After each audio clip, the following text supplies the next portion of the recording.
Sa mismong araw ng kasal, brutal niyang pinuputol ang damit ng dating asawa niyang buntis sa harap ng lahat. Sandali siyang nanahimik. Ngunit ang susunod niyang ginawa ay nagpamangha sa lahat. Ngunit tanong, kaya nga ba ng isang tao na malampasan ang kahihiyan at gawing lakas ang sakit na yon? Hawak ni Celeste Reyes ang makapal at mamahaling papel ng imbitasyon. Nakaukit sa gintong tinta ang pangalan niya. Hindi ito imbitasyon para sa isang kasal, kundi isang formal na paanyaya para sa isang pribadong pag-uusap. To finalize the terms of our agreement, ang nakasulat. Sa wakas, pagkatapos ng ilang buwan ng magulong paghihiwalay, pumayag na si Angelo na makipag-usap ng maayos. Habang naglalakad siya sa malawak at malamig na lobby ng The Grand Manila Peninsula Hotel, hindi niya mapigilang haplusin ang kanyang 6 na buwang tiyan. Nakasuot siya ng isang simpleng puting maternity dress, ang tanging disenteng damit na natitira sa kanya. Ang lahat ng mamahaling damit na binili ni Angelo para sa kanya noon ay isinilid niya sa isang malaking kahon. Ayaw na niyang balikan ang mga alaala ng buhay na yon. Ang gusto lang niya ay kapayapaan. Kapayapaan para sa kanyang sarili at para sa anghel na dinadala niya sa kanyang sinapupunan. This way, ma'am, sabi ng isang staff ng hotel. Iginigiya siya patungo sa grand ballroom. Kumunot ang noo ni Celeste. Bakit sa ballroom? Akala niya ay sa isang conference room o restaurant sila mag-uusap. Sigurado po ba kayong dito? Tanong niya. May kaunting kaba sa kanyang boses. Ngumiti lang ang staff at binuksan ang naglalakihang pinto na gawa sa Nara. Pagpasok ni Celeste, ang malumanay na tunog ng isang string quartet ang sumalubong sa kanya. Ngunit hindi iyon ang nakapagpatigil sa kanyang paghinga. Ang buong ballroom ay puno. Daan-daang mga tao, lahat ay nakasuot ng kanilang pinakamagagarang damit at alahas. Sa gitna, sa isang entablado na pinalamutian ng libu-libong puting rosas, nakatayo ang 2 tao. Ang isa ay si Isabel Gonzalez, nakasuot ng isang napakagandang wedding gown, kumikinang na parang isang prinsesa. At sa tabi nito, nakatayo ang lalaking minahal niya ng sobra-sobra, ang lalaking ama ng kanyang dinadalang anak, si Angelo de la Cruz. Nakangiti ito, ngunit ang nangiting iyon ay hindi umabot sa kanyang mga mata. Biglang tumigil ang musika. Isang spotlight ang biglang tumutok kay Celeste na nakatayo malapit sa pasukan, nag-iisa at nalilito. Lahat ng mata sa ballroom ay napunta sa kanya. Ang mga bulungan ay nagsimulang gumapang sa bawat sulok ng silid, parang mga ahas na handang manuklaw. Doon niya napagtanto. Walang pribadong pag-uusap, walang kasunduan. Isa itong patibong. Celeste! Nagsalita si Angelo sa mikropono. Ang boses niya ay malinaw at malakas. Puno ng pekeng awa. Hindi ko inaasahan na darating ka, pero ngayong narito ka na, siguro ay pagkakataon na rin ito para malaman ng lahat ang katotohanan. Naramdaman ni Celeste na nanlamig ang buong katawan niya. Gusto niyang tumakbo, magtago, pero parang napako ang mga paa niya sa sahig. Nagsimulang maglabasan ng mga cellphone. Ang mga kamera ay nakatutok sa kanya, handang kunan ang bawat segundo ng kanyang pagbagsak. Itong babaeng ito, pagpapatuloy ni Angelo, itinuturo siya na parang isang kriminal. Ay hindi makatanggap na kami ni Isabel ay masaya na. For months, she has been harassing me, demanding for money, using that child. Huminto si Angelo at umiling na parang labis siyang nasasaktan.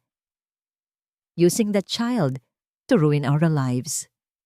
Hindi totoo yan, pabulong na sabi ni Celeste sa sarili.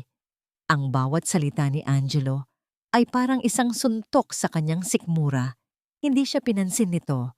Naglakad si Angelo pababa ng entablado, dahan-dahan, na parang isang predator na papalapit sa kanyang biktima. Bawat hakbang niya ay nagdudulot ng takot kay Celeste. Tumigil ito sa mismong harapan niya. Ang amoy ng mamahalin nitong pabango ay pareho pa rin, ngunit ngayon, para itong lason sa pang-amoy ni Celeste. Akala mo ba mananalo ka? Bulong ni Angelo. Sapat lang para marinig niya. Mayroong isang bagay sa kanyang mga mata na hindi pa nakikita ni Celeste dati.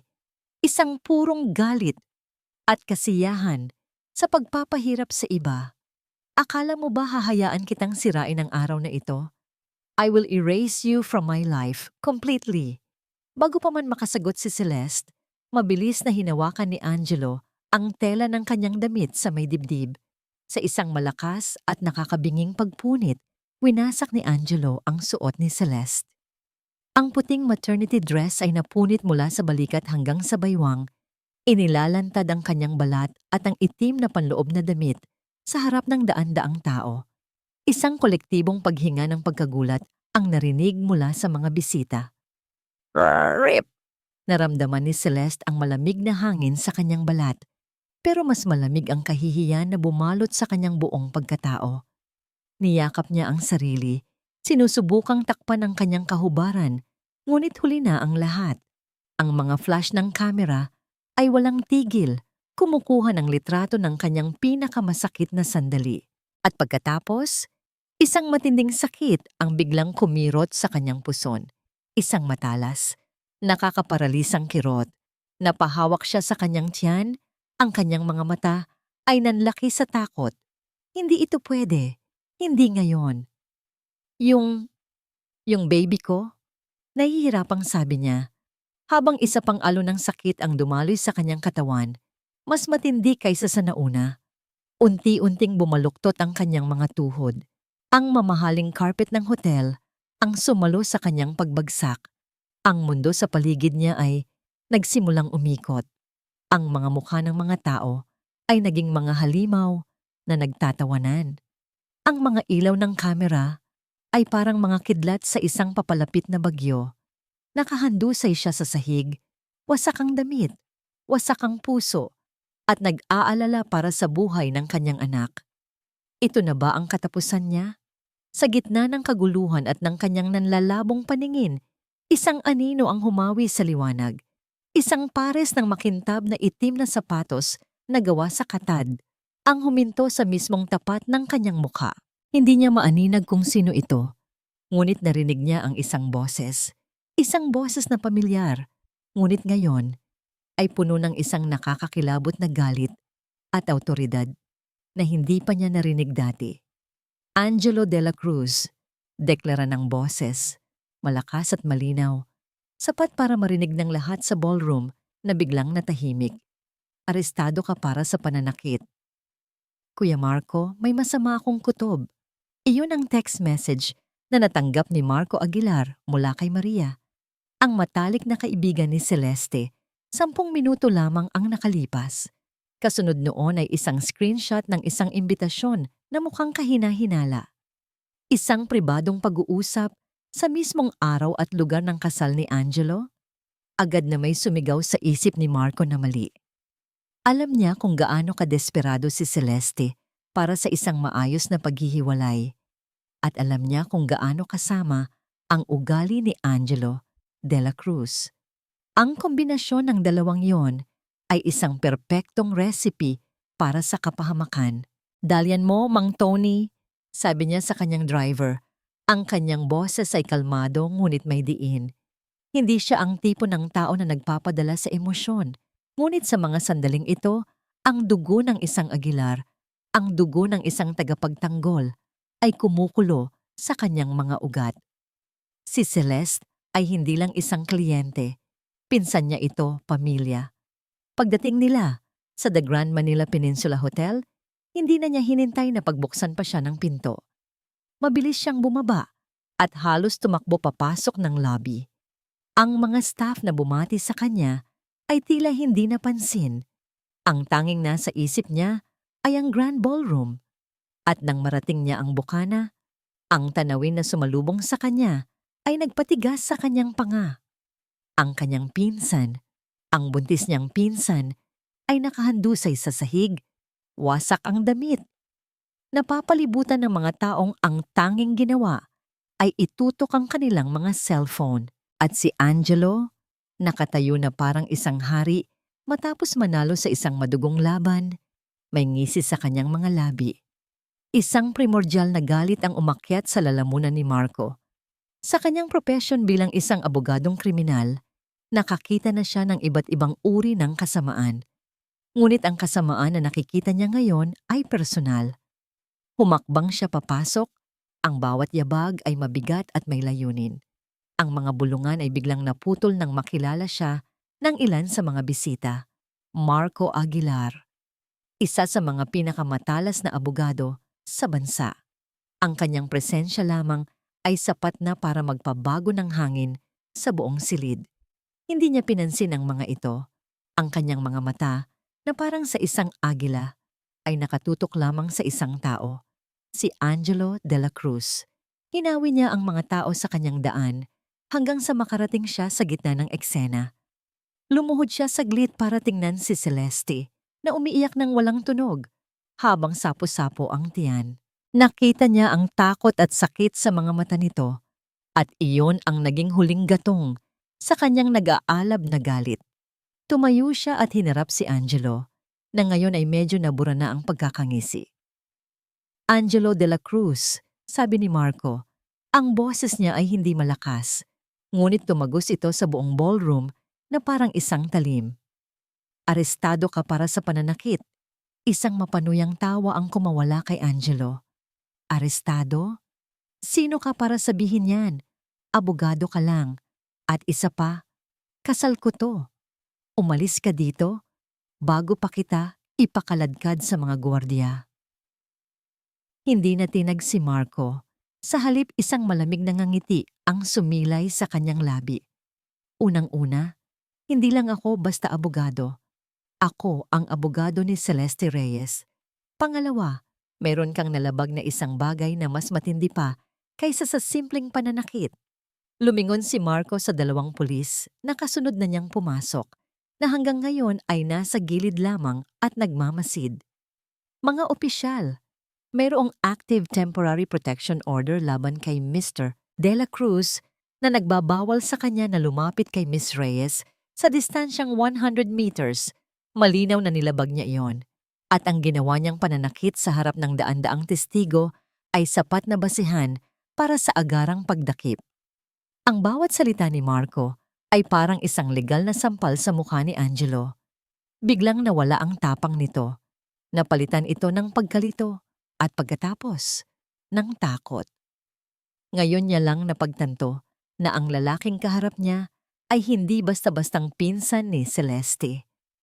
Ito si Marco Aguilar, ang demonyo sa korte. Habang papalapit ang mga pulis kay Angelo, mabilis na kumilos si Marco. Hinubad niya ang kanyang mamahaling itim na suit jacket at maingat na ipinatong ito sa nanginginig na katawan ni Celeste, tinatakpan ng kahihiyan na ipinaranas sa kanya ni Angelo. Ang tela ay mainit pa mula sa kanyang katawan, isang kaunting ginhawa sa gitna ng lamig ng sahig at ng sitwasyon. Shh!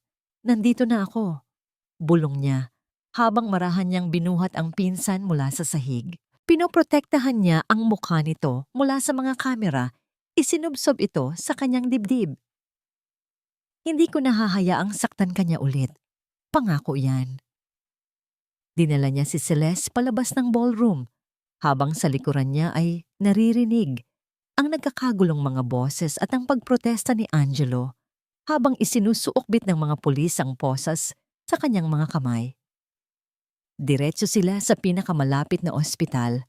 Sa emergency room, habang sinusuri ng mga doktor si Celeste, si Marco ay naging isang puyo ng aktibidad. Nakatayo siya sa isang sulok ng hallway.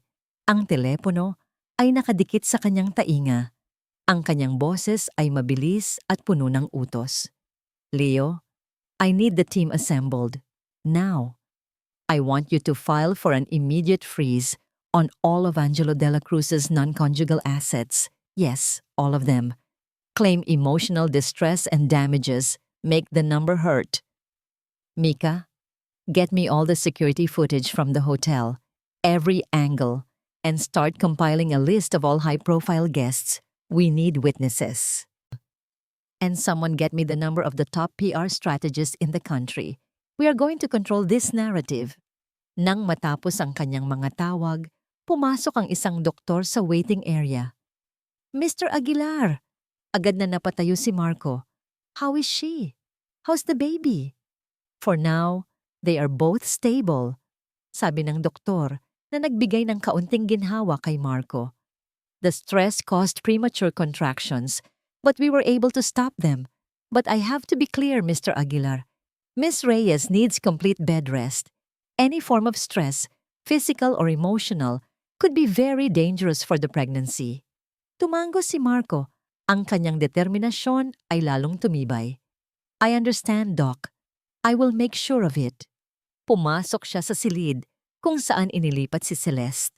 Mahimbing itong natutulog, marahil dahil sa gamot na ibinigay. Umupo siya sa tabi ng kama, pinagmasdan ang payapang mukha nito na may mga bakas pa rin ng luha.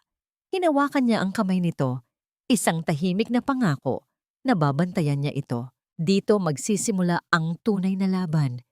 Hindi lang sa korte, kundi sa lahat ng posibleng paraan. Biglang nag-vibrate ang kanyang telepono. Isang tawag mula sa kanyang head associate na si Leo. Sir? Sabi ni Leo sa kabilang linya. Ang boses ay apurado. May problema tayo. Isabel Gonzalez just hired the top PR firm in the country. They're about to release a press statement. Napatitig si Marco sa kawalan. Ang halimaw ay hindi nag-iisa. At ang unang bala sa digmaan para sa opinyon ng publiko ay malapit ng iputok. Ang unang nagising sa diwa ni Celeste ay ang amoy. Amoy ng antiseptic at malinis na linen. Pagkatapos ay ang pakiramdam, isang bahagyang kirot mula sa dextrose na nakatusok sa kanyang kamay at ang lambot ng kama na kanyang hinihigaan. Dahan-dahan niyang iminulat ang kanyang mga mata. Puti. Ang lahat ay puti. Nasa ospital siya. At parang isang rumaragasang baha, bumalik ang lahat. Ang ballroom, ang mga titig, ang mga kamera, ang pagpunit ng kanyang damit, ang sakit sa kanyang puson, ang pagbagsak. Napahawak siya sa kanyang tiyan. Gumaan ito. Ang baby ko! Bulong niya, ang boses ay paos at puno ng panik. Nasaan ang baby ko? He's safe, Celeste. You're both safe. Ang boses na yon, kalmado, malalim, at sigurado, ay nanggaling sa isang silyang nasa sulok ng silid. Doon, nakaupo si Marco, ang kanyang mukha ay seryoso sa ilalim ng malamyos na ilaw ng lampara. Mukhang hindi ito natulog. Nakahinga ng maluwag si Celeste, ngunit ang ginhawa ay panandalian lamang. Dahil kahit ligtas ang kanyang anak, hindi ligtas ang kanyang pangalan, hindi ligtas ang kanyang dignidad. Marco, yung mga tao, yung video, huwag mo na munang isipin yan, sabi ni Marco, lumalapit sa kanya. Ang mahalaga ay magpahinga ka. Pero paano siya magpapahinga kung alam niyang sa labas ng mga pader na ito, pinipiraso na ng buong mundo ang kanyang pagkatao? Naghintay siya hanggang sa lumabas si Marco para kausapin ang isang nurse. Nakita niya ang kanyang bag sa ibabaw ng maliit na mesa. Gamit ang lahat ng kanyang lakas, dahan-dahan siyang bumangon at kinuha di ito. Nanginginig ang mga kamay niya habang kinukuha ang kanyang cellphone. Pagbukas niya, isang impyerno ng notifikasyon ang sumalubong sa kanya.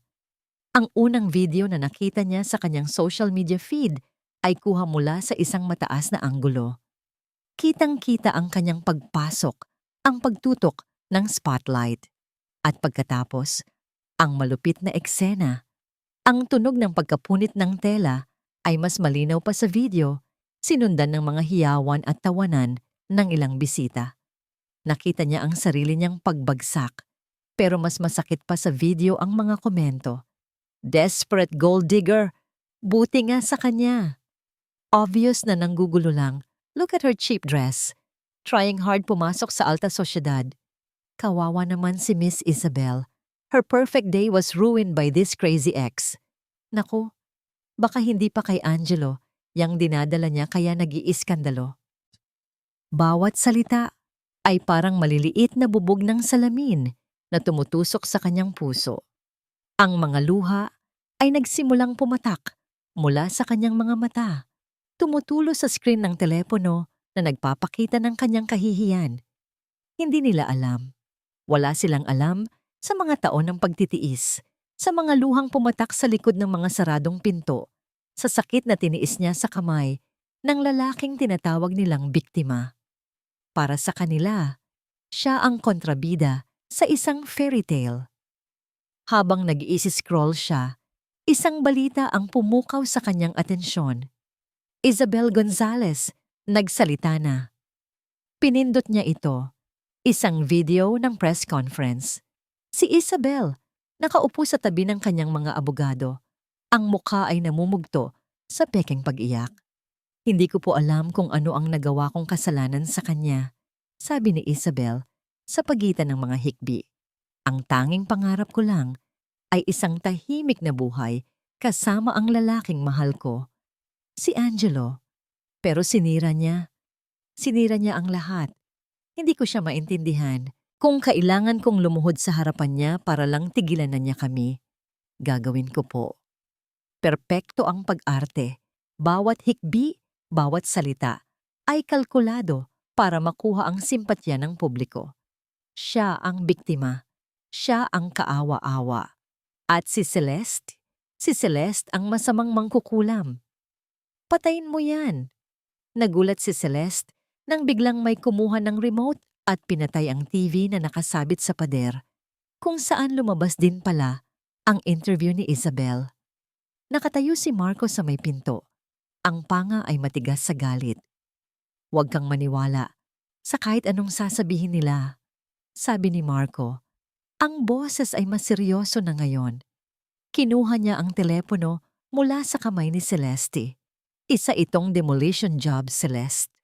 Gusto nilang sirain ang kredibilidad mo para isipin ng lahat na ikaw ang may kasalanan. They want you to feel isolated, helpless, para sumuko ka. Pero Marco, mukhang nagtatagumpay sila, sabi ni Celeste, ang boses ay basag. Buong Pilipinas, ako na ang kinamumuhian. Umiling si Marco. Hindi ang buong Pilipinas. May kinuha siyang tablet mula sa kanyang briefcase at iniabot ito kay Celeste. Tingnan mo ito. Sa screen, nakita ni Celeste ang isang social media site. Ngunit sa halip ng mga masasakit na komento, ibang bagay ang nakita niya. Isang hashtag, Justice for Celeste. Nag-trending ito, libu-libong mga posts. I was in an abusive relationship too. I believe Celeste. Hashtag Justice for Celeste. No woman deserves to be publicly humiliated like that. Pregnant pa siya. Nakakagalit. Justice for Celeste. That man is a monster, not a victim. We stand with you, Celeste. Justice for Celeste. May mga babaeng nag-post ng sarili nilang mga kwento ng pang-aabuso. May mga abogado na nag-aalok ng libreng tulong. May mga simpleng tao na nagpapadala ng mga mensahe ng pag-asa at panalangin. Hindi pala siya nag-iisa. Isang kakaibang init ang gumapang sa puso ni Celeste, tinutulak papalayo ang lamig ng kawalan ng pag-asa. Tumingala siya kay Marco. Ang mga mata ay puno ng panibagong damdamin. Hindi na ito takot. Hindi na ito kahihiyan. Naging determinasyon ito. Hinawakan niya ang kamay ni Marco, mas mahigpit kaysa kanina. Ang kamay nito ay mainit at matatag, parang isang angkurang nagpapatatag sa kanya sa gitna ng isang bagyo. Lalaban ako, sabi niya. Ang boses ay mahina pa rin, ngunit ngayon ay may bakal na sa likod nito. Tumango si Marco, isang bahagyang nangiti ng paghanga ang sumilay sa kanyang mga labi. Alam ko. Pero para manalo tayo, pagpapatuloy ni Celeste, ang kanyang tingin ay diretso at matalim. Kailangan mong malaman ang lahat, ang bawat sikreto, ang bawat kasamaang ginawa niya. Huminga siya ng malalim, inihahanda ang sarili na hukayin ang isang alaala na matagal na niyang ibinaon. Mayroon akong kailangang sabihin sa'yo, sabi niya. Ang boses ay nanginginig sa bigat ng mga salitang bibitawan. Isang bagay na ginawa niya sa akin noon. Isang bagay na magpapatunay kung gaano siya kasamang tao. Isang bagay na magpapatunay na hindi ito ang unang beses na sinubukan niyang patayin ang isang anak ko. Ang mga salitang binitawan ni Celeste ay bumitin sa hangin ng silid, mabigat at puno ng sakit. Hindi ito ang unang beses na sinubukan niyang patayin ang isang anak ko. Napatitig si Marcos sa kanya. Ang kanyang karaniwang kalmadong ekspresyon ay napalitan ng isang bagay na mas madilim, isang pinaghalong pagkabigla at dahan-dahang pag-akyat ng galit. Hinintay niya si Celeste na magsalita. Hindi siya pinilit. Binibigyan siya ng espasyo para huminga at tipunin ang kanyang sarili. Huminga ng malalim si Celeste. Ipinikit ang kanyang mga mata at bumalik sa isang alaala na pilit niyang kinakalimutan sa loob ng 5 taon. Biglang nagbago ang paligid sa kanyang isipan. Wala na ang puting pader ng ospital. Napalitan ito ng malamig at eleganteng palamuti ng kanilang dating penthouse. Bagong kasal pa lang sila noon.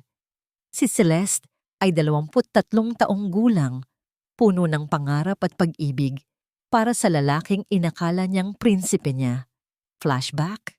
Masaya niyang inabot kay Angelo ang isang maliit na puting kahon. Sa loob, isang pares ng maliliit na sapatos ng sanggol.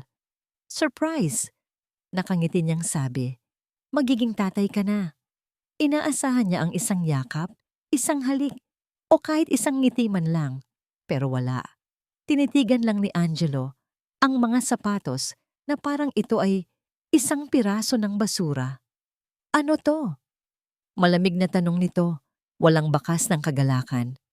Angelo, buntis ako. Sabi ulit ni Celeste. Ang nangiti ay unti-unting nawawala sa kanyang mga labi.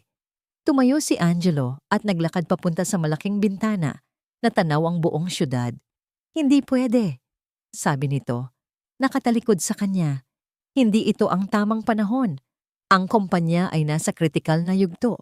Isang bata ngayon, it will be a distraction, a liability. Isang liability? Hindi makapaniwalang ulit ni Celeste. Angelo, anak natin to.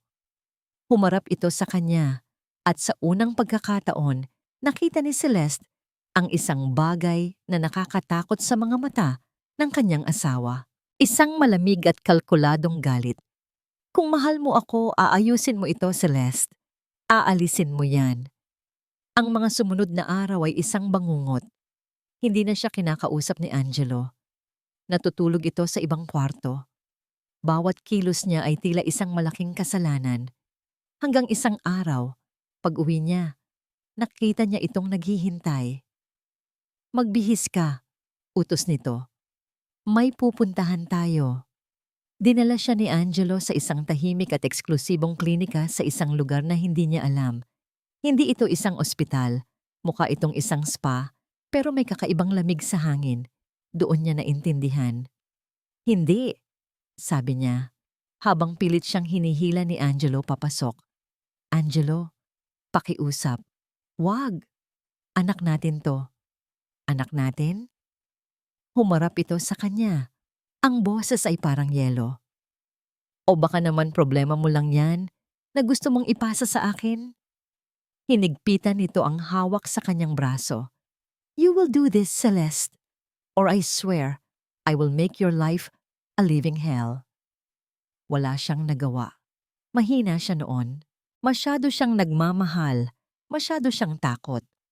Sa ilalim ng pamimilit at emosyonal na pananakot, isinuko niya ang isang bahagi ng kanyang kaluluwa sa malamig at tahimik na silid na yon. End of flashback. Pagmulat ni Celeste, ang mga luha ay malayang dumadaloy sa kanyang mga pisngi. Ang sakit ng alaalang yon ay kasing sariwa pa rin ng araw kung kailan ito nangyari. Nakita niya ang epekto ng kanyang kwento sa mukha ni Marco. Ang mga kamay nito ay nakakuyom sa magkabilang gilid. Ang mga ugat sa kanyang leeg ay litaw. Ang galit sa mga mata nito ay hindi na maitago. Saan ang klinikang yon? Tanong ni Marco. Ang boses ay kontrolado, ngunit may nakatagong bagsik. Hindi ko na matandaan ang eksaktong lugar, umiling si Celeste. Pero may natatandaan ako, yung pangalan ng doktor, Dr. Alcaraz.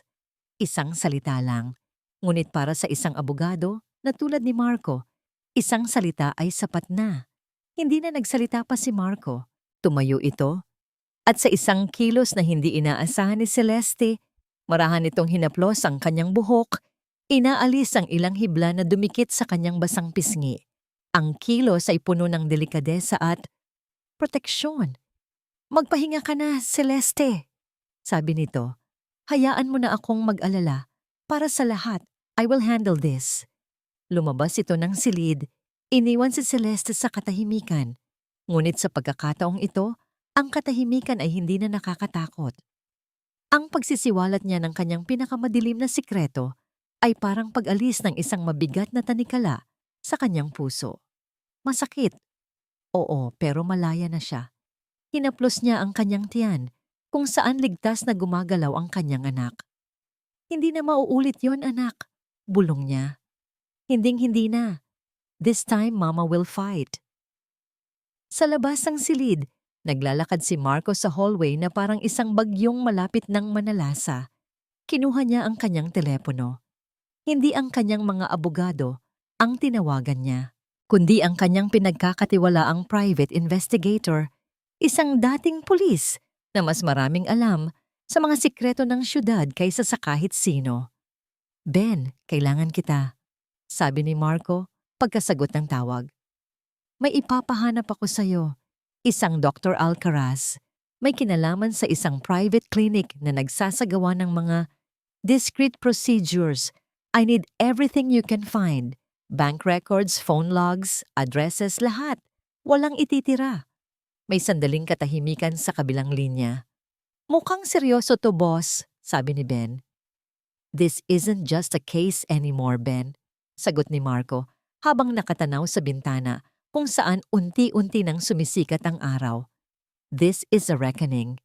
Habang nag-uusap sila, isang associate ni Marco ang tumatakbong lumapit sa kanya. May hawak na telepono. "Sir?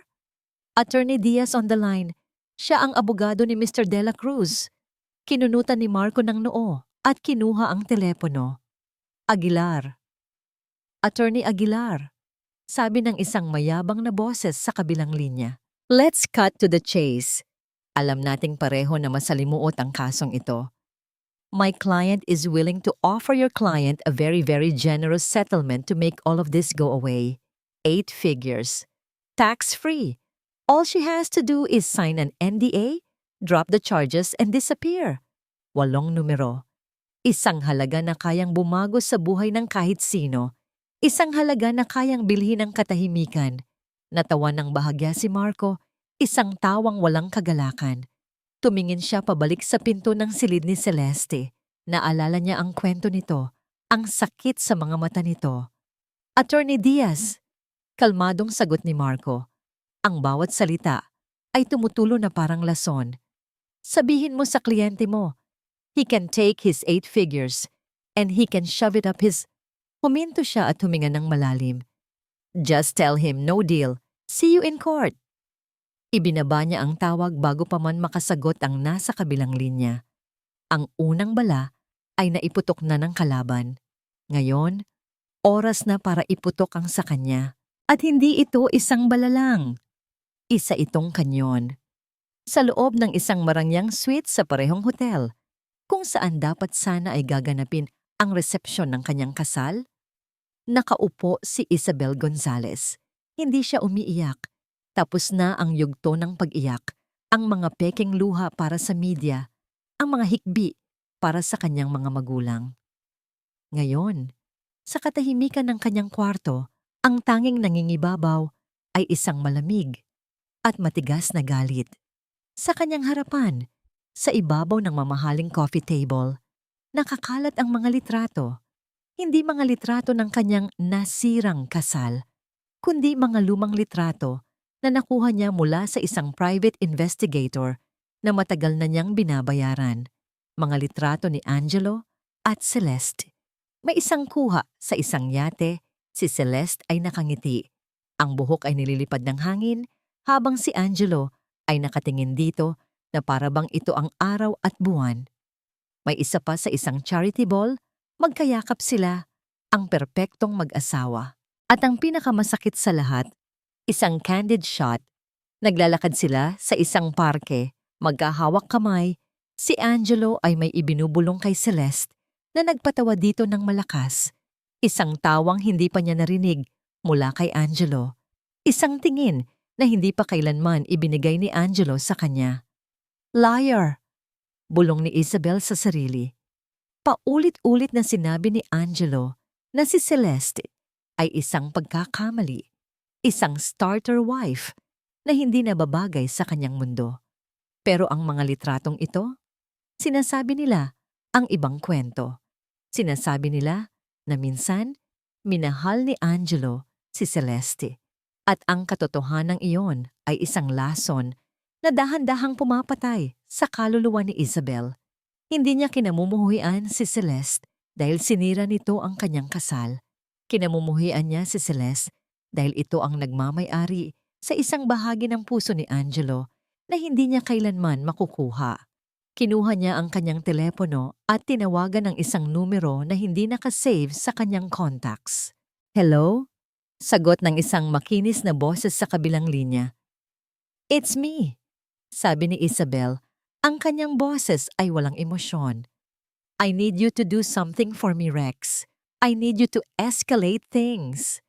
Si Rex ay isang kilalang-kilalang PR demolitionist, isang blogger at social media influencer na ang trabaho ay sirain ang reputasyon ng mga tao kapalit ng tamang halaga.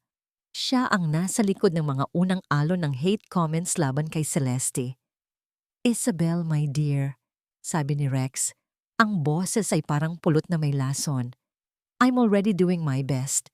The public already thinks she's a crazy gold digger. What more do you want? Gusto ko siyang durugin, sabi ni Isabel. Bawat salita ay may diin. Gusto kong isipin ng mga tao na isa siyang maruming babae. Isang babaeng hindi karapat-dapat sa apelyidong daladala ko ngayon. I want you to dig into her pot. College days, high school, lahat. Find something. Kung wala kang makita, gumawa ka. Nagkaroon ng sandaling katahimikan. That will cost you more, sabi ni Rex. Hindi problema ang pera. Mabilis na sagot ni Isabel habang tinitingnan ang platinum credit card sa kanyang wallet. Kinabukasan, sa isang di kilalang coffee shop sa Makati, nagkita sila. Inabutan ni Isabel si Rex ng isang makapal na puting sobre. May mga nakuha akong litrato, sabi ni Rex habang binubuksan ang sobre para bilangin ang laman. Celeste, noong college, may mga kaibigan siyang lalaki. Umiinom. Normal na buhay estudyante. Pero sa tamang anggulo at tamang caption, pwede nating palabasin na malandi siya. Isang ngangisi ang sumilay sa mga labi ni Isabel. Perfect. I-post mo na yan. Bumalik si Isabel sa kanyang suite. Pakiramdam niya ay mayroon na siyang control. Tinawagan niya si Angelo na pansamantalang nakalaya matapos magpiyansa. Angelo, darling, malambing niyang sabi. How are you holding up? This is a disaster, Isabel. My stocks are plummeting. My board is calling for an emergency meeting. Sigaw ni Angelo sa kabilang linya. Calm down, sweetheart, sabi ni Isabel na parang isang ina na nagpapakalma sa isang batang nagwawala. I'm handling it. By the end of the day, everyone will be talking about Celeste's questionable morals, not your little outburst. You better be right, sabi ni Angelo bago ibaba ang tawag. Pinatay ni Isabel ang telepono at humarap sa salamin. Pinagmasdan niya ang kanyang refleksyon. Ang perpektong buhok, ang perpektong mukha, ang perpektong damit. Siya si Mrs. Isabel Gonzalez de la Cruz. Siya ang nanalo. Gagawin niya ang lahat para manatili sa tuktok. Hahayaan niyang si Marco Aguilar ang lumaban sa korte. Dahil alam niya na may ibang larangan ng digmaan na mas madaling mapanalunan. ang korte ng opinyon ng publiko. Maya-maya pa nag-vibrate ang kanyang telepono. Isang mensahe mula kay Rex. Isang link. Pinindot niya ito. Isang bagong article na may headline na ang nakaraan ni Celeste Reyes, mga litratong magpapatunay na hindi siya isang santo. Sa ilalim mga litrato ni Celeste na tumatawa, kasama ang isang lalaking kaibigan, may hawak na baso ng beer, ang caption. Sino ang lalaking ito? Ito ba ang dahilan kung bakit naghiwalay sila ni Mr. Dela Cruz? Nakangiti si Isabel nang biglang tumawag ulit si Rex. Ang boses ay puno ng pananabik. Isabel, hindi ka maniniwala sa nakuha ko, sabi nito. Ano yon? Hindi ito chismis. Hindi ito gawa-gawa lang. Mayroon akong source sa loob ng isang ospital. Isang medical record. Huminto si Rex para sa dramatic effect. Mukhang hindi kay Mr. Dela Cruz ang dinadalang bata. Biglang napaupo si Isabel. Ang nangiti sa kanyang labi ay nawala. Napalitan ng isang bagay na mas matindi. Isang itsura ng purong di mapapantayang tagumpay. Ito na. Ito na ang bombang tatapos sa lahat. Sigurado ka ba dyan? Tanong niya.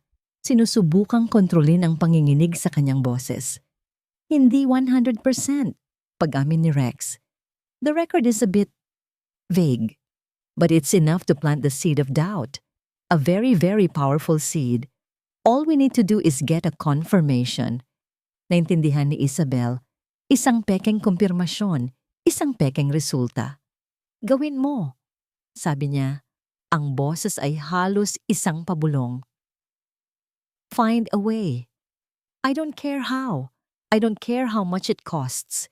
Get me that confirmation. Pagkababa niya ng telepono, tumingin siya ulit sa mga lumang litrato ni Celeste at Angelo. Kinuha niya ang litrato kung saan masayang-masaya si Celeste. Dahan-dahan, sa kanyang perpektong manicure na mga daliri, pinunit niya ito sa gitna. Tapos na ang laro. We're gaining ground. Nakatayo si Marco Aguilar sa harap ng isang malaking glass wall sa kanyang opisina. Tanaw ang nagmamadaling syudad sa ibaba. Ang huling 2 linggo ay isang walang hintong laban. Ngunit sa wakas, nararamdaman niyang sila na ang lumalamang. Ang testimonya ni Celeste tungkol sa sapilitang abortion, kahit hindi pa formal na inilalabas, ay kumalat na sa mga piling mamamahayag. Ang Mount Justice for Celeste ay patuloy na lumalakas. Ang mga sponsors ni Angelo ay isa-isa nang umaatras. The initial public sentiment is shifting, sir, sabi ni Leo, ang kanyang head associate, habang nagpapakita ng mga graph sa isang tablet. People are starting to see through Isabel's damsel in distress act. The narrative of a pattern of abuse is much more compelling.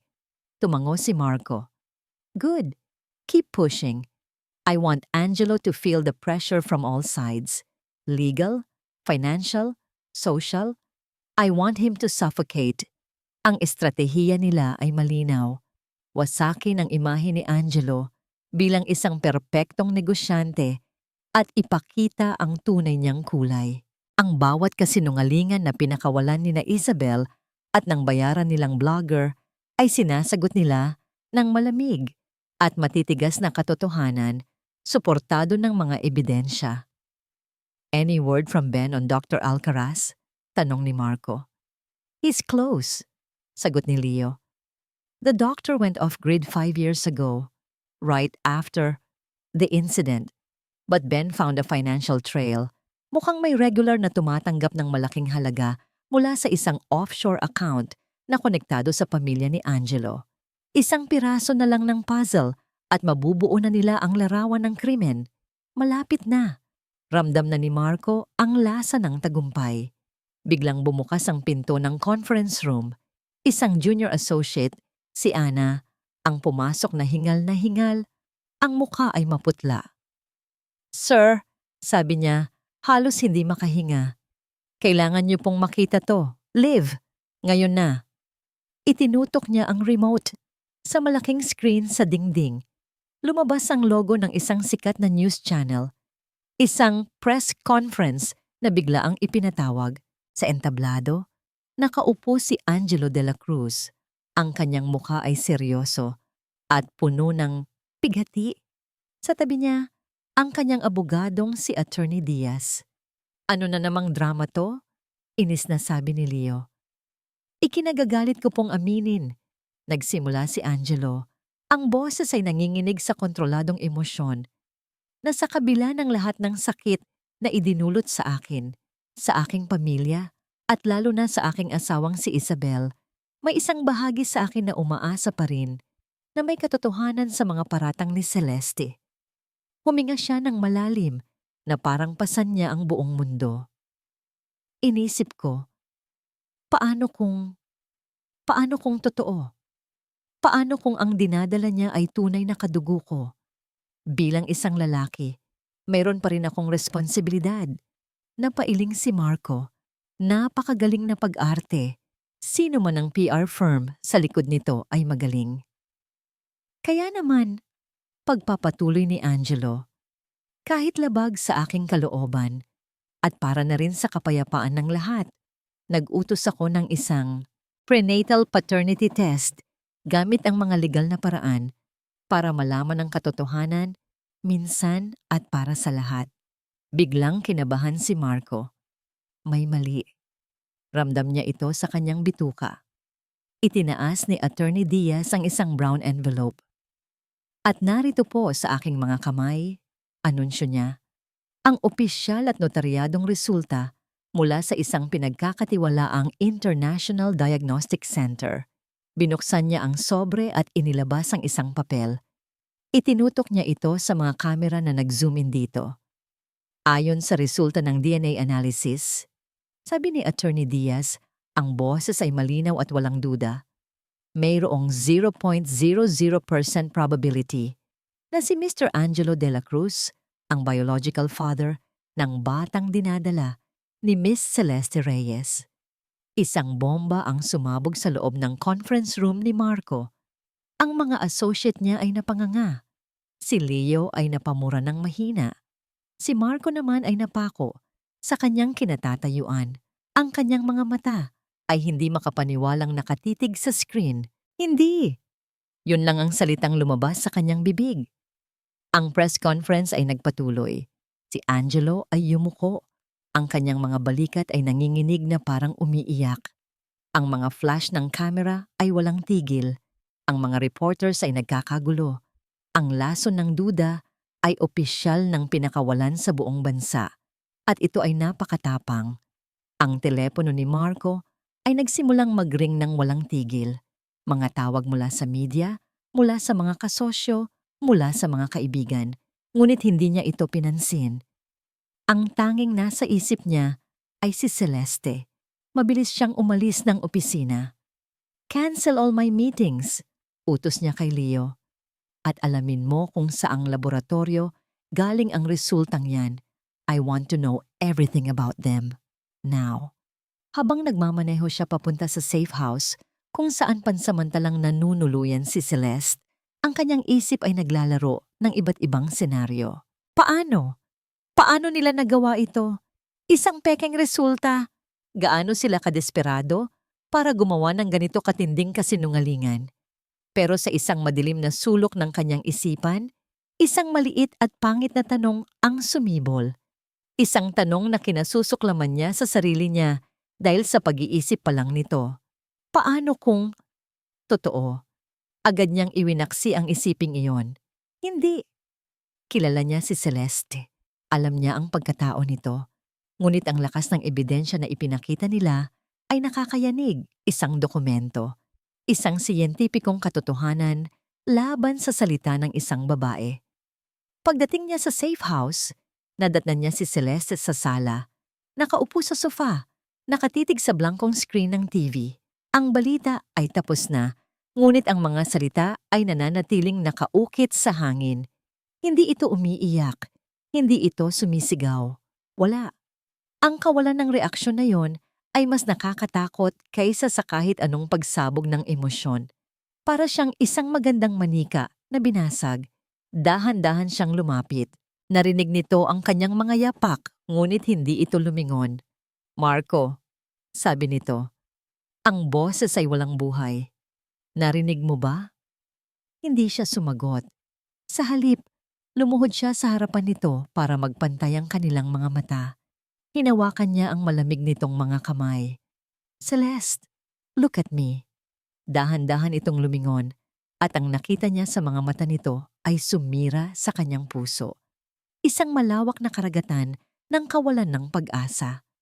Pinaniniwalaan mo ba sila? Tanong nito. Ang boses ay isang pakiusap. Tinitigan siya ni Marco, hindi nang may pagdududa, kundi nang may matinding intensidad na para bang sinasaliksik niya ang pinakailaliman ng kanyang kaluluwa. Ang sandaling iyon ay parang isang kawalang hanggan.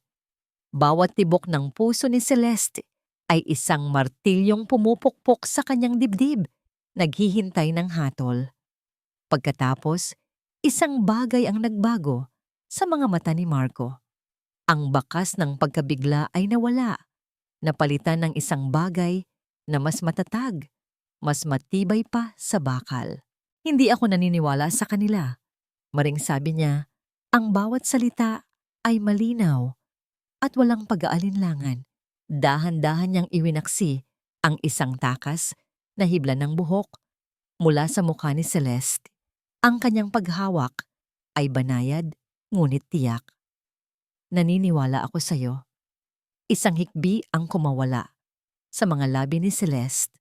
Isang tunog ng labis na ginhawa na halos kasing sakit ng pighati. Para siyang isang taong nalulunod na biglang nakaabot sa isang kamay. Pero, ang resulta, paanong isang pirasong papel, Celeste? Umiling si Marco. Isang pirasong papel laban sa lahat ng alam ko tungkol sa'yo at laban sa lahat ng alam ko tungkol sa kanya. Nakita ko kung ano ang kaya niyang gawin. Narinig ko mula sa'yo kung paano niya sinubukang tanggalin ang unang anak ninyo. Ang isang lalaking kayang gumawa noon ay kayang-kaya ring gumawa ng isang peking dokumento. This is not about science, Celeste.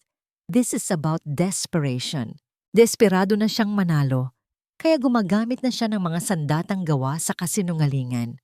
Ang bigat na nakadagan sa dibdib ni Celeste ay bahagyang gumaan, ngunit hindi ito nawala. Dahil kahit naniniwala si Marco, paano naman ang buong mundo? Ang korte? Ang batas? Tumingin siya kay Marco, ang mga luha ay muling namumuo sa kanyang mga mata. Ngunit sa pagkakataong ito, hindi na ito luha ng kahihiyan, kundi luha ng takot sa hinaharap. Paano, Marco? Ang kanyang boses ay nanginginig, isang desperadong bulong. Paano natin lalabanan ang isang kasinungalingan na mukhang katotohanan? Ang paniniwala ni Marco ay isang maliit na kandila sa gitna ng isang hurricane. Nagbigay ito ng panandaliang liwanag, panandaliang init. Ngunit nang umalis siya para bumalik sa kanyang war room, ang nakakabinging ingay ng pagkutya ng buong mundo ay muling bumalik at ang apoy ng kandila ay halos mamatay. Hindi na niya binuksan ng TV o ang kanyang social media. Hindi na kailangan. Ramdam niya ang mga titig. Ramdam niya ang mga hatol. Tumagos ang mga ito sa mga pader ng safe house, sa kanyang balat, hanggang sa kanyang mga buto. Siya na ngayon, si Celeste Reyes, ang sinungaling, ang manloloko, ang babaeng nagdala ng isang bastardo para lang makakuha ng pera. Ang bawat paggalaw ng sanggol sa kanyang sinapupunan na dati nagdudulot sa kanya ng kagalakan ay nagdudulot na ngayon ng isang matinding kirot. Paano niya haharapin ang kanyang anak balang araw? Anong sasabihin niya kapag tinanong nito kung sino ang kanyang ama? Anong kwento ang ibibigay niya para takpan ang katotohanang bago pa man ito isilang, hinusgahan na ito ng buong mundo? Biglang tumunog ang kanyang telepono. Hindi isang text o notifikasyon, kundi isang tawag. Nakita niya ang pangalan sa screen. Mama. Saglit siyang nag-atubili bago sagutin. Hello, Ma? Anak, kumusta ka? Ang boses ng kanyang ina ay pagod. Mayroong ingay sa background. Mga boses ng kanyang mga tiyahin. Okay lang po ako. Pagsisinungaling ni Celeste. Sigurado ka? Ang tita Nelia mo, kanina pa dito. Dala-dala ang mga chismis mula sa palengke. Ang sabi. Ang sabi, hindi maituloy ng kanyang ina na hindi kay Angelo ang dinadala ko. Si Celeste na ang tumapos. Ang boses ay walang emosyon. Katahimikan sa kabilang linya. Pagkatapos, isang buntong hininga. Celeste, anak, alam kong, alam kong mabuti kang bata. Pero, hindi ba mas mabuti kung manahimik na lang muna? Lumayo ka muna sa gulo. Umuwi ka dito sa probinsya. Dito, walang nakakakilala sa'yo. Hindi sinabi ng kanyang ina na hindi ito naniniwala sa kanya. Pero hindi rin ito sinabing naniniwala ito. Ang sinabi nito ay, lumayo ka sa gulo, na para bang siya ang gulo. Ang sakit noon ay mas matindi pa kaysa sa libu-libong komento ng mga estranghero. Ma, kailangan ko na pong ibaba, sabi ni Celeste, pinipigilan ang pagbasag ng kanyang boses. Pagkatapos ng tawag, napaupo siya sa sahig, yakap-yakap ang kanyang mga tuhod. Nag-iisa na talaga siya. Ang kanyang mga mata ay napadako sa isang brown envelope sa ibabaw ng mesa. Ang settlement offer ni Angelo. Hindi niya ito itinapon. Kinuha niya ito at muling binasa. Ang mga salita ay malinaw. Confidentiality, non-disclosure, dropping of all charges, at ang numero. Isang numero na may napakaraming zero na halos hindi na niya mabilang. Sapat na pera para bumili ng isang bahay sa ibang bansa. Sapat na para hindi na magtrabaho habang buhay. Sapat na para bigyan ang kanyang anak ng isang tahimik at komportableng kinabukasan, malayo sa pangalang De La Cruz at sa kahihiyang kaakibat nito. Ito ba ang sagot? Isuko ang laban para sa dignidad, para sa kapayapaan ng kanyang anak? Habang tinititigan niya ang dokumento, nagsimulang manikip ang kanyang dibdib. Humihinga siya, pero parang walang hangin na pumapasok. Ang mga pader ng silid ay parang unti-unting lumalapit sa kanya. Nagsimulang mamasa ang kanyang mga palad. Ang tibok ng kanyang puso ay bumibilis, dumadagundong sa kanyang mga tainga. Isang panic attack. Napatayo siya, hinahabol ang kanyang hininga. Kailangan niyang makaalis. Kailangan niyang tumakas. Hindi mula kay Angelo, kundi mula sa lahat ng ito. Mula sa laban. Mula sa sakit. Nanginginig ang mga kamay. Binuksan niya ang aparador at kinuha ang kanyang bag. Wala siyang plano. Basta aalis siya. Pupunta siya sa isang lugar kung saan walang nakakakilala sa kanya. Kung saan ang anak niya ay pwedeng lumaki ng normal. Isinilid niya ang iilang damit sa bag, ang kanyang wallet, at ang dokumento ng settlement. Pipirmahan niya ito. Ibibigay niya ang gusto nila. Suko na siya. Kasalukuyan siyang nagsasara ng zipper ng kanyang bag nang bumukas ang pinto. Nakatayo roon si Marco. May dalang dalawang paper bag ng pagkain. Ngunit ang nangiti sa kanyang labi ay agad na nawala nang makita niya ang eksena. Si Celeste, na may luha sa mga mata, hawak ang isang nakaimpakeng bag. Celeste? Tanong ni Marco. Ang boses ay mahinahon, ngunit may halong pag-aalala. Saan ka pupunta? Hindi siya sumagot. Yumuko lang siya. Ayaw ipakita ang kanyang pagkatalo. Dahan-dahang ibinaba ni Marco ang mga paper bag at lumapit sa kanya. Nakita nito ang settlement offer na nakausli mula sa bulsa ng bag. Doon niya naintindihan ang lahat. Huwag mong gawin to, sabi ni Marco. Ang boses ay hindi na isang abogado, kundi isang pakiusap. Bakit hindi? Sumagot si Celeste. Sa wakas ay tumingala. Ang kanyang mga mata ay isang bagyo ng pighati at galit. Para ano pa, Marco? Para ipaglaban ang isang pangalan na dinungisan na nila? Para patunayan ang isang katotohanan na ayaw nilang paniwalaan? Pagod na ako. Ang gusto ko lang ay kapayapaan para sa anak ko. Kung ang pagpirma sa papel na to ang paraan, Gagawin ko. Ang kapayapaan na binibili ng kasinungalingan ay hindi tunay na kapayapaan, Celeste. Maring sabi ni Marco, isa lang itong mas magandang kulungan. At ano ang ipinaglalaban natin ngayon? Isang seldang masikip at madilim? Sigaw ni Celeste. Wala na, Marco. Talo na tayo. Naniwala ako sa'yo. Pero pati ang sarili kong ina, nagdududa na sa akin. Paano ko ipagpapatuloy ang laban kung ako na lang mag-isa ang naniniwala? Hindi ka nag-iisa. Halos pasigaw ding sagot ni Marco. Hinawakan nito ang kanyang mga balikat. Pinipilit siyang tumingin sa kanya. Nandito ako. At naniniwala pa rin ako. Hindi nagbago yon. Huminga siya ng malalim. Pinapakalma ang sarili. Ang kanyang tingin ay lumambot. Alam kong pagod ka na, sabi niya. Ang boses ay mas mahina na ngayon. Alam kong nasasaktan ka, pero malapit na tayo. Huwag kang bibitaw ngayon. Umiling si Celeste. Ang mga luha ay muling dumaloy. Wala na tayong oras. Wala na tayong pag-asa. Dito, ginawa ni Marco ang isang bagay na hindi pa niya nagagawa. Hinawakan niya ang kamay ni Celeste at inilagay ito sa kanyang dibdib. Kung wala ka ng pag-asa, humiram ka muna sa akin. Kung pagod ka ng lumaban, ako muna ang lalaban para sa'yo. Tinitigan niya ito ng diretso sa mga mata. Ang kanyang sariling mga mata ay puno ng isang damdamin na higit pa sa profesional na tungkulin. Huwag kang sumuko, Celeste. Pakiusap niya.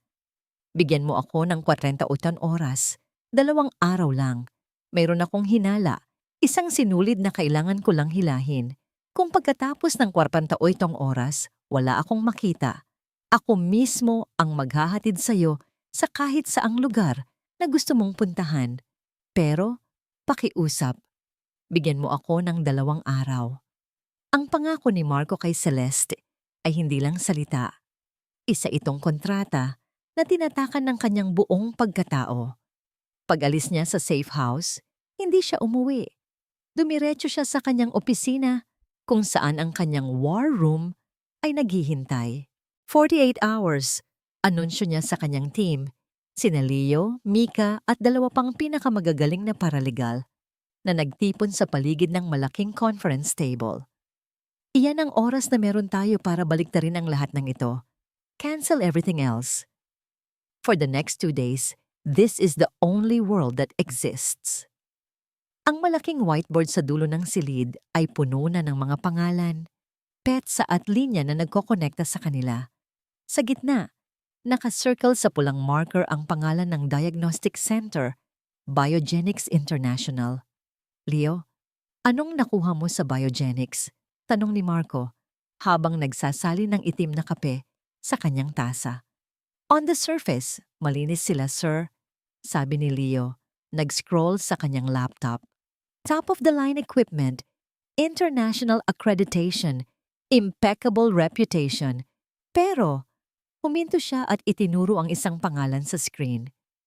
Ang isa sa mga major shareholders nila ay isang holding company na pag-aari ng pamilya ni Isabel Gonzalez. Parang isang maliit na kislap ng kuryente ang dumaan sa silid. Ayan na, sabi ni Marco. Ang kanyang mga mata ay nag-aapoy sa interes. That's the thread. Hilahin natin. Mika, I want you to dig into their employee records for the past 3 months. Resignations, terminations, leaves of absence. Hanapin mo kung sino ang posibleng weak link. Human resources is always the best place to find a disgruntled employee. Ana, balikan mo ang lahat ng security footage sa labas ng Biogenics sa linggo kung kailan ginawa ang test. Hanapin mo ang kotse ni Attorney Diaz o ng kahit sinong kilalang associate ni Angelo. Ang sumunod na 24 na oras ay isang blur ng kape, dokumento at determinasyon. Walang natulog. Ang tanging maririnig sa opisina ay ang pag-click ng mga keyboard at ang paminsan-minsang pagmumura kapag may nadidiskubreng isang dead end. Si Marco, na karaniwang kalmado at kalkulado, ay naging isang general Sa gitna ng digmaan, ang kanyang isip ay gumagana ng mas mabilis kaysa sa dati, nagkokonekta ng mga tuldok na hindi nakikita ng iba. Ang sinulid, ang koneksyon ng pamilya ni Isabel ay nagsimulang magbunga. "Sir, may nakuha ako," sabi ni Mika, halos hating gabi na. Ang kanyang mga mata ay pagod, ngunit ang boses ay puno ng excitement. Isang medtech. Siya ang in-charge sa paternity testing department. Nag-resign siya bigla 2 weeks ago. Personal reasons daw. Anong pangalan? Tanong ni Marco. Lumalapit sa desk ni Mika. "Gina Santos." "Check her financials." Mabilis na utos ni Marco. "Tingnan mo kung may biglang malaking pumasok sa bank account niya." Habang ginagawa yon ni Mika, si Ben, ang private investigator, ay tumawag. "Boss, may nakuha na ako kay Dr. Alcaraz," sabi ni Ben. Nagtatago siya ngayon sa isang maliit na probinsya sa Visayas. Mukhang binayaran siya ng malaki para manahimik. At hulaan mo kung sino ang nag-facilitate ng bayad? Isang abogado mula sa law firm na humahawak sa mga kumpanya ng pamilya Gonzales. Lahat ng daan ay patungo sa iisang direksyon. Hindi lang si Angelo. Kasabwat ang buong pamilya ni Isabel. "Sir," bulalas ni Mika na nagpatayo sa lahat. "Gina Santos, nag-deposit siya ng 500,000 pesos sa kanyang account. Cash. A day after she resigned. At nitong nakaraang linggo lang, sinangla niya ang alahas ng nanay niya sa isang pawn shop sa Pasay." Nagkatinginan si Marco at Leo. Isang taong binayaran para manahimik, pero ngayon ay nangangailangan ulit ng pera. Isang taong desperado. Isang perpektong weak link.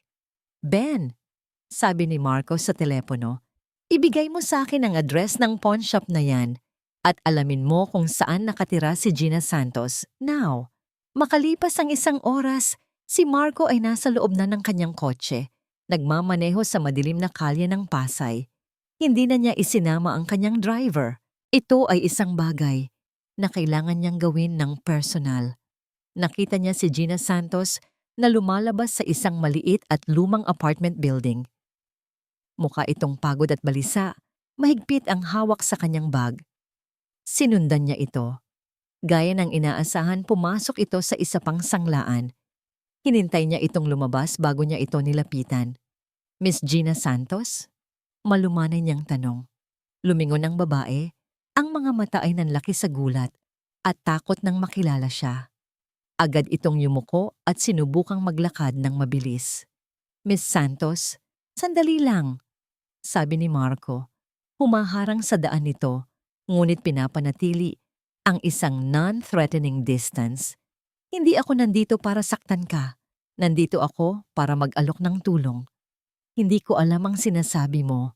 Mabilis na sagot ni Gina, hindi tumitingin sa kanya. "Alam kong kailangan mo ng pera," sabi ni Marco.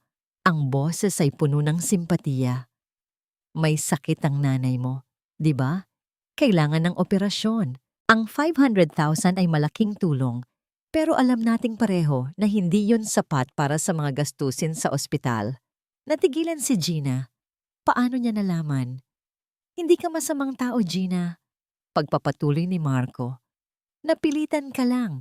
Pero ang mga taong nagpilit sa'yo, sa tingin mo ba babalikan ka nila para tulungan? Ginamit ka lang nila. At kapag tapos na sila sa'yo, itatapon ka na lang nila."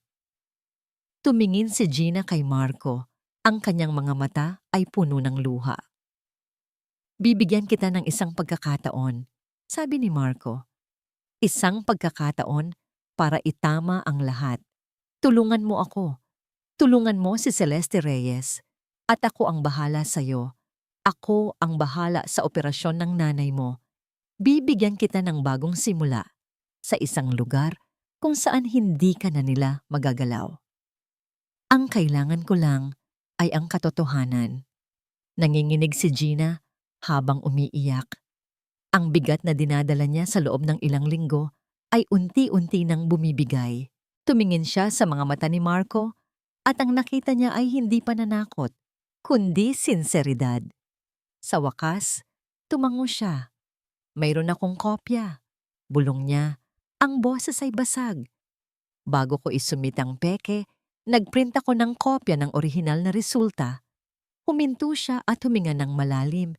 Inilalabas ang kanyang pinakamalaking ala. At mayroon din akong recording ng usapan namin ng abogado ni Mr. De La Cruz. Ni-record ko ang tawag kung saan inutos niya sa akin na palitan ang resulta. Ang kopya ng orihinal na resulta ng DNA test at ang audio recording mula kay Gina Santos ay hindi lang ebidensya, isa itong sandatang nuklear. Ngunit alam ni Marco na ang paggamit nito sa korte lamang ay hindi sapat. Ang pinsala sa reputasyon ni Celeste ay ginawa sa harap ng publiko. Kaya naman, ang paglilinis sa kanyang pangalan ay dapat ding gawin sa harap ng publiko. Dinala niya si Gina sa isang bagong safe house, mas secured kaysa sa kinaroroonan ni Celeste. Pagkatapos ay pinuntahan niya si Celeste, dala ang balita. Nang marinig ni Celeste ang lahat, ang orihinal na resulta na nagpapatunay na si Angelo ang ama. Ang recording ng utos para sa pandaraya, isang emosyon ang nanaig sa kanya, mas malakas pa sa ginhawa. Isang malamig at matigas na galit. Ang galit ng isang inang inalisan ng karapatan at ng isang babaeng minmaliit. Nawala na ang Celeste na gustong tumakas. Nawala na ang Celeste na pagod ng lumaban. Ang humarap kay Marco ngayon ay isang babaeng handa nang bawiin ang lahat ng kinuha sa kanya. Anong plano? Tanong ni Celeste. Ang kanyang boses ay kalmado ngunit may diin. Hindi na ito tanong ng isang biktima, kundi tanong ng isang kasosyo sa laban. Isang ngiti ng paghanga ang sumilay sa labi ni Marco.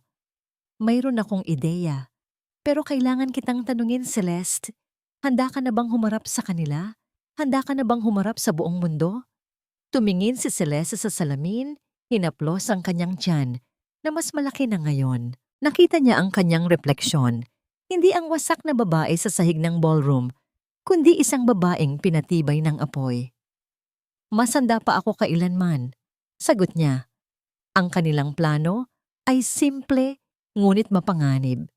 Hindi sila magsasampa agad ng kaso. Gagawa sila ng isang patibong. Kinontak ni Marco si Sylvia De Castro, isang respetadong broadcast journalist na kilala sa kanyang integridad at walang takot na pagbabalita. Sa isang lihim na pagpupulong, ipinarinig ni Marco ang recording at ipinakita ang mga dokumento. Namilog ang mga mata ni Sylvia. "This is explosive," sabi niya. "This will end him." "Hindi lang yan," sabi ni Marco. "Gusto naming bigyan si Celeste ng pagkakataong sabihin ang kanyang panig. Sa sarili niyang mga salita. Sa iyong programa. Live." "Pero kung gagawin natin yan, malalaman nilang may hawak tayong alas," sabi ni Sylvia. "Exactly," ngumiti si Marco. "Pero hindi natin ipapaalam kung ano ang alas na yon. Ang gagawin natin ay maglalabas tayo ng teaser. Iaanunsyo natin na magsasalita na si Celeste Reyes sa kauna-unahang pagkakataon para linawin ang lahat at humingi ng paumanhin." Naintindihan agad ni Sylvia ang plano. Ang salitang humingi ng paumanhin ang magiging pain. Iisipin ni na Angelo at Isabel na sumuko na si Celeste, na natakot na ito sa kanilang huling galaw. Magiging kampante sila, at sa kanilang pagiging kampante, magiging careless sila. Kinagabihan, ang anunsyo ng eksklusibong panayam ay lumabas sa lahat ng news platform. Celeste Reyes, live on Sylvia De Castro reports. Handa nang humingi ng tawad? Gaya ng inaasahan, nagkagulo ang lahat. Sa penthouse ng mga De La Cruz, tumawa ng malakas si Angelo. "Nakita mo? Sabi ko sa'yo, Isabel, kaunting pressure lang, bibigay din yan. She's finally admitting that the child isn't mine. Natalo na siya." "This is perfect," sabi ni Isabel habang nagbubuhos ng champagne. Manonood ang buong bansa sa kanyang pagbagsak. A public apology. Ito na ang huling pako sa kanyang kabaong. Hindi nila alam na sila ang naglalakad papasok sa sarili nilang bitag. Sa gabi ng panayam, ang backstage ng TV studio ay puno ng tensyon. Si Celeste, nakaupo sa harap ng isang salamin sa dressing room, ay pinapakalma ang kanyang sarili. Nakasuot siya ng isang simpleng asul na bestida, isang kulay na sumisimbolo sa kapayapaan at katotohanan. Lumapit si Marco sa likod niya at inilagay ang kanyang mga kamay sa balikat ni Celeste. "Kaya mo to," sabi niya. Ang kanilang mga mata ay nagtagpo sa refleksyon sa salamin. "Kinakabahan ako," pag-amin ni Celeste. "Normal lang yan," sabi ni Marco. "Gamitin mo ang kaba na yan. Tandaan mo kung bakit mo to ginagawa. Hindi lang para sa'yo, para sa anak mo, at para sa lahat ng babaeng pinatahimik." Tumango si Celeste at huminga ng malalim. Tama si Marco. Tapos na ang panahon ng pagiging biktima. Ngayong gabi, siya ang magiging boses. 5 minutes, Miss Reyes, sabi ng isang stage director mula sa pinto. Tumayo si Celeste. Bago siya lumabas, humarap siya kay Marco. "Salamat, Marco. Sa lahat. Mamaya ka na magpasalamat." Ngumiti ito. Kapag tapos na ang laban, naglakad si Celeste papunta sa studio set. Ang mga ilaw ay nakakasilaw. Ang katahimikan ng crew ay nakakabingi. Umupo siya sa tapat ni Sylvia De Castro na tumango sa kanya bilang isang senyales ng suporta. In 10, 9, 8. Naramdaman ni Celeste ang pagbilis ng tibok ng kanyang puso. 3, 2, 1, we are live. Ngumiti si Sylvia sa kamera. "Magandang gabi, Pilipinas. Ang aming panauhin ngayong gabi ay ang babaeng nasa sentro ng pinakamalaking kontrobersya sa bansa ngayon. Siya si Miss Celeste Reyes. Miss Reyes, salamat sa iyong pagdating." Lumingon si Sylvia sa kanya. Ang mga mata ay seryoso, ngunit may bahid ng simpatiya. "Miss Reyes?" Tanong ni Sylvia. Ang kanyang boses ay malinaw at direkta. Sinisimulan ang script na kanilang pinagkasunduan. Marami ang nagsasabi na ginawa niyo lang ang lahat ng ito para sa pera. Ano ang masasabi niyo? Ito na. Ang simula ng katapusan. Tumingin si Celeste ng diretso sa kamera. Iniisip ang milyon-milyong taong nanonood. Iniisip niya si Angelo at Isabel na siguradong tuwang-tuwa ngayon. Huminga siya ng malalim at nagsimulang magsalita. Sa tanong ni Sylvia De Castro, isang bahagyang ngiti, hindi ng saya, kundi ng pait, ang sumilay sa mga labi ni Celeste. Tumingin siya ng diretso sa camera 1 na para bang kinakausap niya ang bawat isang taong humuhusga sa kanya mula sa kanilang mga tahanan. "Magandang gabi po." Panimula niya, ang kanyang boses ay nanginginig sa simula, ngunit unti-unting tumatatag. "Tungkol sa pera. Oo, humingi ako ng suporta mula kay Mr. De La Cruz. Hindi para sa akin, kundi para sa obligasyon niya bilang isang ama. Yun lang po. Pero pera para manahimik? Pera para kalimutan ang ginawa niya? Hindi kailanman." Sa penthouse, nagkatinginan sina Angelo at Isabel. Anong sinasabi niya? Kunot noong tanong ni Isabel. Akala ko ba mag-a-apologize siya? Hayaan mo lang siya, sabi ni Angelo habang umiinom ng champagne. Let her have her last say. The DNA test is all that matters. Ang totoo po, pagpapatuloy ni Celeste sa TV, ang kanyang mga mata ay nagsisimulang mamasa. Ay hindi ito tungkol sa pera. Ito ay tungkol sa isang bagay na mas matindi. Ito po ay tungkol sa isang sikreto na matagal ko nang itinago. Dito na niya ibinagsak ang unang bomba. 5 taon na po ang nakalipas, bago pa man niya ako iniwan, nagbuntis na po ako sa aming unang anak. Isang kolektibong paghinga ng pagkagulat ang narinig mula sa studio crew. Si Sylvia ay nanatiling tahimik, hinahayaan si Celeste na ilabas ang kanyang kwento. Pero hindi po siya masaya, sabi ni Celeste. Isang luha ang pumatak sa kanyang pisngi. Sabi niya, sagabal lang daw ang bata sa kanyang karera. Isang liability. At pinilit niya po ako. Pinilit niya akong pumunta sa isang klinika para ipatanggal ang bata. Ang kwento ay lumabas. Bawat detalye ay masakit. Bawat salita ay puno ng bigat ng katotohanan. Ang buong studio ay nabalot ng isang mabigat na katahimikan. Kaya nang malaman niyang buntis ako ulit, sabi ni Celeste, ang kanyang boses ay nagkaroon ng tapang. Ang galit na nakita ninyo sa video. Hindi po yon dahil sa isang ex na nanggugulo. Yun po ang galit ng isang lalaking nasuway sa kanyang utos. Miss Reyes, nagsalita si Sylvia. Ang kanyang boses ay puno ng profesional na pag-iingat. Iyan po ay isang napakabigat na akusasyon. Ngunit ang kampo ni Mr. Dela Cruz ay naglabas ng isang DNA test result na nagsasabing hindi siya ang ama ng batang dinadala ninyo. Paano niyo po ito sasagutin? Ito na ang pagkakataon. Ngumiti ulit si Celeste. Masaya po akong natanong niyo yan, Miss Sylvia. Dahil tungkol sa DNA test na yan, mayroon po tayong dapat malaman. Sa puntong yun, isang tao ang lumabas mula sa gilid ng set at lumakad papunta sa kanila. Matangkad, nakasuot ng isang matalim na suit at may dalang isang itim na briefcase. Attorney Marco Aguilar, sabi ni Sylvia, na parang nagulat. Isang hindi inaasahang bisita. Sa penthouse, napatayo si Angelo. What the hell is he doing there? Magandang gabi, Sylvia, bati ni Marco habang umuupo sa tabi ni Celeste. Patawad sa abala, ngunit mayroon lang kaming importanteng ebidensya na gustong ibahagi sa publiko. Binuksan niya ang briefcase. Ang una niyang inilabas ay isang dokumento. Ito po ang medical records ni Celeste. Mula sa kanyang OB-GYN, malinaw na nakasaad dito na mula sa simula ng kanyang pagbubuntis, si Angelo Dela Cruz lamang ang kanyang tanging naging sexual partner. That's nothing, sigaw ni Angelo sa TV.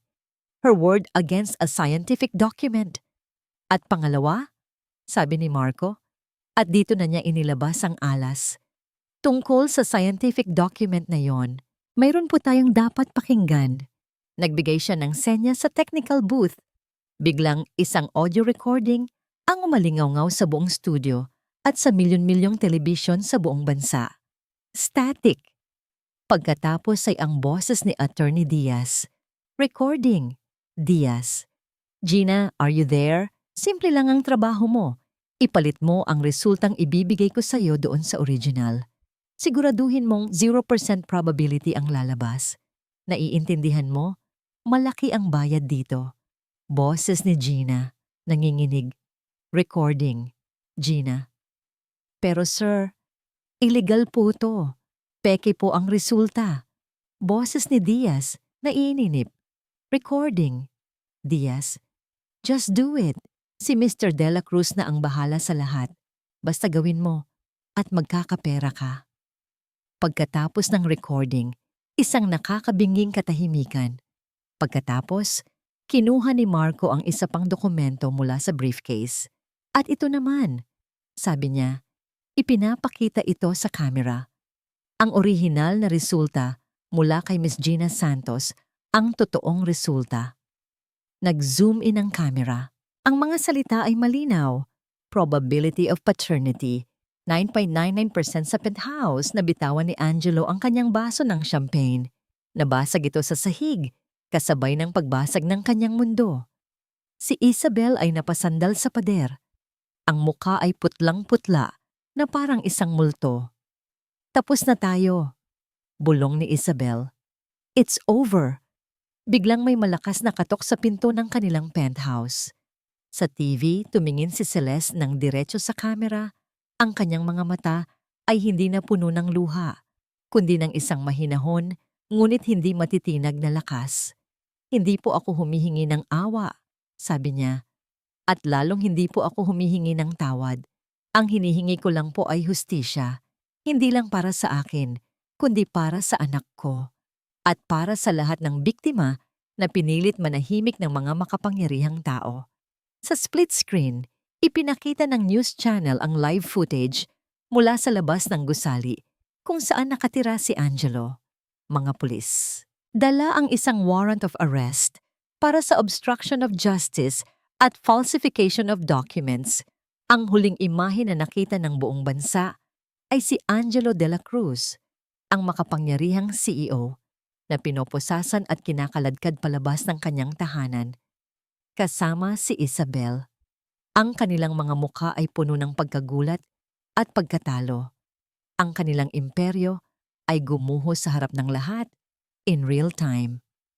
Sa studio, pagkatapos ng anunsyo ng "We'll be right back", huminga ng malalim si Celeste, isang hininga na parang nagpakawala sa lahat ng bigat na dinala niya sa loob ng maraming taon. Lumingon siya kay Marco, hindi na kailangan ng mga salita. Sa mga mata nito, nakita niya ang lahat, paghanga, respeto, at isang bagay na mas malalim, isang bagay na nagsisimula palang mamukadkad.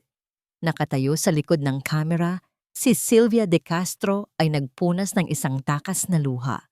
Natapos na ang paghuhukom. Ang mga sumunod na linggo ay parang isang panaginip. Ngunit sa pagkakataong ito, isa itong magandang panaginip. Ang pagbagsak ni Angelo de la Cruz ay mabilis at walang awa. Ang bawat news channel, bawat pahayagan, bawat social media feed ay puno ng mga detalye ng kanyang mga krimen. Ang mga kaso ay nagsunod-sunod. Perjury, falsification of documents, obstruction of justice, at ang muling pagbubukas ng kaso para sa physical and psychological abuse. Ang De La Cruz Empire, na minsan ay tila hindi matitinag, ay gumuho na parang isang kastilyong buhangin. Ang board of directors ay pinilit siyang mag-resign. Ang mga kasosyo sa negosyo ay nagsialisan. Si Isabel Gonzalez na kinasuhan din bilang kasabwat ay nawala sa mata ng publiko. Ang kanyang pangalan ay naging kasing kahulugan ng kasinungalingan. Ang opinyon ng publiko, na minsan ay parang isang mabangis na hayop na gustong lumapa kay Celeste, ay naging isang alon ng suporta. Siya ay naging isang simbolo ng katatagan, isang boses para sa mga walang boses. Ang hashtag na Justice for Celeste ay napalitan ng We Believe Celeste. Ngunit sa gitna ng lahat ng ingay na ito, ang tanging hinahanap ni Celeste ay katahimikan. At iyon ang ibinigay sa kanya ni Marco. Saan tayo pupunta? Tanong ni Celeste isang umaga habang tinutulungan siya ni Marco na sumakay sa kotse. Sa isang lugar kung saan ang tanging maririnig mo ay ang alon at ang hangin. Nakangiting sagot ni Marco. Nagmaneho sila ng ilang oras, papalayo sa magulo at maingay na syudad. Hanggang sa marating nila ang isang pribadong beach house sa Batangas, nakatago sa isang tahimik na cove.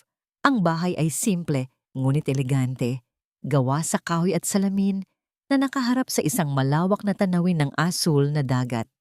Pagbaba nila ng kotse, sinalubong sila ng malinis at maalat na hangin. Sa unang pagkakataon sa loob ng maraming buwan, nakahinga si Celeste ng maluwag, isang hininga na walang bigat, walang takot.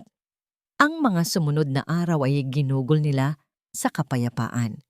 Naglalakad sila sa dalampasigan tuwing umaga. Ang mga paa nila ay lumulubog sa basang buhangin.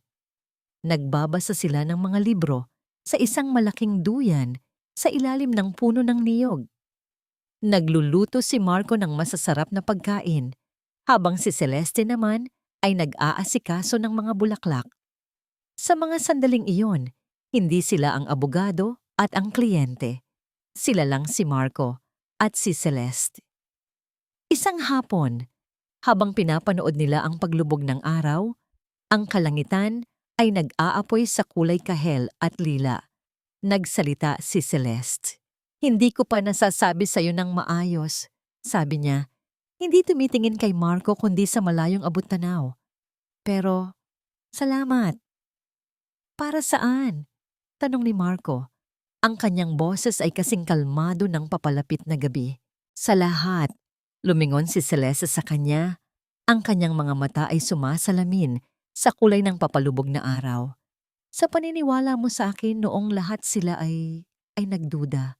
Sa paglaban mo para sa akin nung ako mismo ay suko na. Iniligtas mo ako, Marco. Iniligtas mo kami ng anak ko. Lumapit si Marco sa kanya. Ikaw ang nagligtas sa sarili mo, Celeste. Pinili mong lumaban. Ang ginawa ko lang ay ibigay sa iyo ang mga sandata. Nagkaroon ng isang komportabling katahimikan sa pagitan nila. Pinupuno lamang ng tunog ng mga alon. Sa mga mata ni Marco, may nakita si Celeste na isang emosyon na matagal na niyang hindi nakikita sa kahit sinong lalaki. Isang dalisay na paghanga at pagmamahal. Isang pagmamahal na hindi mapanakit, hindi mapangangkin. Isang pagmamahal na nagbibigay lakas. Celeste, sabi ni Marco, ang kanyang boses ay mas malalim na ngayon, mas personal. Mula noong una kitang makita sa sahig ng ballroom na, yon, may isang bagay na sinabi ako sa sarili ko na hindi na ako papayag kailanman na may manakit sa'yo ulit. Dahan-dahan, marahan, na parang nagtatanong ng pahintulot, itinaas niya ang kanyang kamay at hinaplos ang pisngi ni Celeste. Ang kanyang paghawak ay mainit at magalang. Ang laban na to, hindi lang to naging tungkol sa hustisya. Sa bandang huli, naging tungkol na to sa'yo.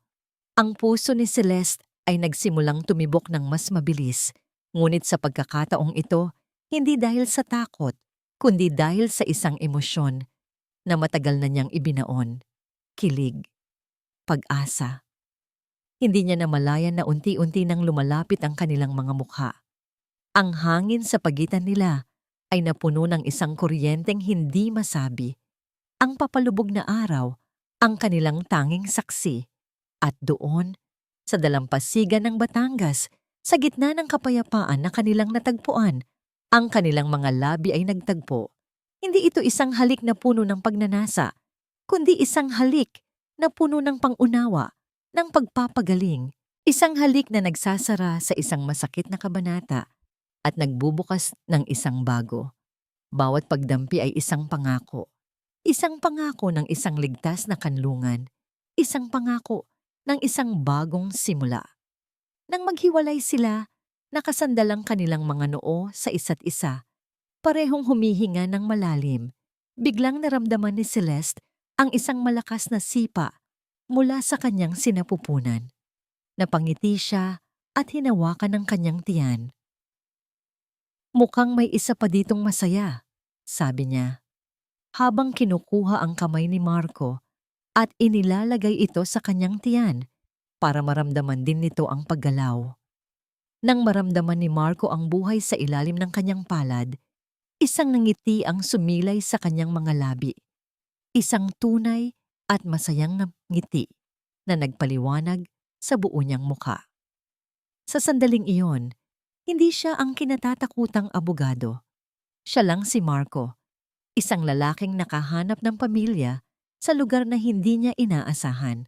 Nakatayo sila roon, magkayakap, habang ang huling sinag ng araw ay nawawala sa abot tanaw. Ngunit para sa kanila, hindi ito pagtatapos ng araw. Ito ang pagsikat ng kanilang umaga. Habang naglalakad sila pabalik sa beach house, magkahawak kamay, biglang nagring ang telepono ni Celeste.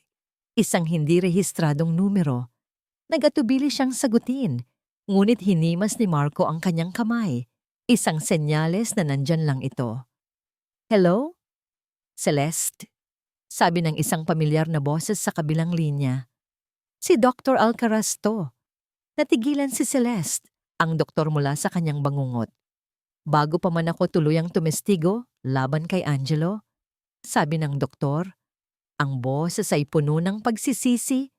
Mayroon lang akong kailangang ibigay sa'yo. Isang bagay na itinago ko sa loob ng 5 taon. Isang kopya ng ultrasound ng una mong anak. Para lang malaman mo na totoo siya. Pagkababa ng tawag, isa pang tawag ang pumasok. Ang kanyang OB-GYN. Celeste, iha, nakita ko na ang final results ng tests mo. Sabi ng doktora, ang boses ay masaya. Your due date is approaching faster than we expected. Mukhang gusto na niyang lumabas at makita ang mundo. It's time to come back to Manila. Ang silid sa ospital ay maliwanag. Hindi dahil sa artipisyal na ilaw, kundi dahil sa purong kaligayahan na nagmumula sa mga taong nasa loob nito. Ang amoy ay hindi na antiseptic, kundi amoy ng baby powder at ng matamis na halimuyak ng mga bulaklak sa florera. Sa gitna ng lahat, nakaupo sa kama si Celeste. Kalong-kalong ang isang maliit na bundle ng himala na nakabalot sa isang asul na kumot. Si Angelo Nathaniel Reyes. Isang malusog na batang lalaki na may mga mata ng kanyang ina at isang maliit na ilong na hawig sa kay Marco.